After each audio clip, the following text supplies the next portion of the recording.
ICDS ও পঞ্চায়েত পরীক্ষার প্রস্তুতি নিচ্ছেন? বই না থাকলেও কোনো চিন্তা নেই, প্রতিদিন পাবেন গুরুত্বপূর্ণ প্রশ্ন উত্তর।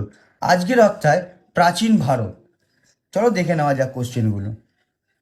মানুষ প্রথম কোন পশুকে পোষ মানিয়েছিল? উত্তর কুকুর। প্রথম গৃহপালিত পশু কি? ভেড়া। পারস্য সম্রাট দরায়ুস কবে সিন্ধু জয় করেন? 518 খ্রিস্টপূর্বাব্দে। কে প্রথম ভারতকে ইন্ডিয়া নামে উল্লেখ করে? গ্রিক ঐতিহাসিক হেরোডোটাস। এই হেরোডোটাসকেই ইতিহাসের জনক বলা হয়। ভারতের প্রাচীনতম সভ্যতার নাম কি? মেহেরগড় সভ্যতা। মেহেরগড় সভ্যতা কে আবিষ্কার করেন? দুজন বিজ্ঞানী ছিল, মানে প্রত্নতান্ত্রিকবিদ। তার মধ্যে মেন হচ্ছে জ্যাফেসিও জ্যারিস। এই নামটা খুব ভালো করে মনে রাখবে, এটি বিগত বছরে অনেকবার পরীক্ষায় এসছে।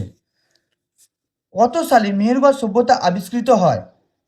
1973 সাল থেকে 1980 খ্রিস্টাব্দের মধ্যে মেহেরগড় সভ্যতা আবিষ্কৃত হয়েছিল। সিন্ধু সভ্যতা কোন যুগের সভ্যতা? ব্রোঞ্জ যুগের সভ্যতা। সিন্ধু সভ্যতার মোট কয়টি কেন্দ্র আবিষ্কৃত হয়েছে এখনো অবধি? 250টি কেন্দ্র আবিষ্কৃত হয়েছে। সিন্ধু সভ্যতার কথাটি প্রথম কে ব্যবহার করেন? John Marshall. সিন্ধু সভ্যতার অন্যতম গুরুত্বপূর্ণ কেন্দ্র হরপ্পা কে আবিষ্কার করেন? দয়ারাম সাহানি 1921 খ্রিস্টাব্দে। সিন্ধু সভ্যতার বৃহত্তম কেন্দ্রের নাম কি? মহেঞ্জোদারো। মহেঞ্জোদারো কথার অর্থ কি? মৃতের স্তূপ। এটাও খুবই ইম্পর্টেন্ট কোশ্চেন, স্টার করে দিলাম, এটাও এসছে অনেকবার। মহেঞ্জোদারো কে আবিষ্কার করেন? রাখাল দাস বন্দ্যোপাধ্যায় 1922 খ্রিস্টাব্দে। মহেঞ্জোদারোতে প্রাপ্ত স্নানাগারটির দৈর্ঘ্য, প্রস্থ ও গভীরতা কত? এই কোশ্চেনটা আসে না, আসে হচ্ছে কোথায় বৃহত্তম স্নানাগারটি আবিষ্কৃত হয়েছিল। মহেঞ্জোদারোতে বৃহত্তম স্নানাগারটি আবিষ্কৃত হয়েছিল। তবু এর দৈর্ঘ্যটা জেনে রাখো, 39 ফুট লম্বায়, প্রস্থ হচ্ছে 23 ফুট, গভীরতা 8 ফুট।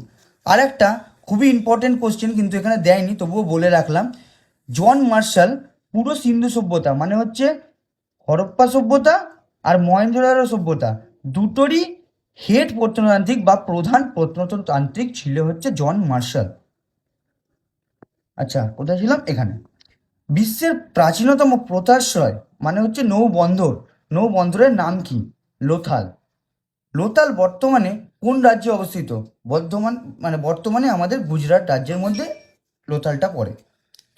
সিন্ধু সভ্যতা কোন কোন কেন্দ্রে ধানের ব্যবহারের নিদর্শন মিলেছে? লোথাল, রংপুর। আর একটা নাম মনে রাখবে, এটা খুবই দেয়, ওটা হচ্ছে কালীবঙ্গানে। সিন্ধু সভ্যতার আদিবাসীদের প্রধান জীবিকা কী ছিল? কৃষিকার্য। পৃথিবীতে প্রথম কারা তুলার চাষ শুরু করেছিল? সিন্ধু সভ্যতার মানুষেরাই পৃথিবীতে প্রথম তুলার চাষ শুরু করেছিল।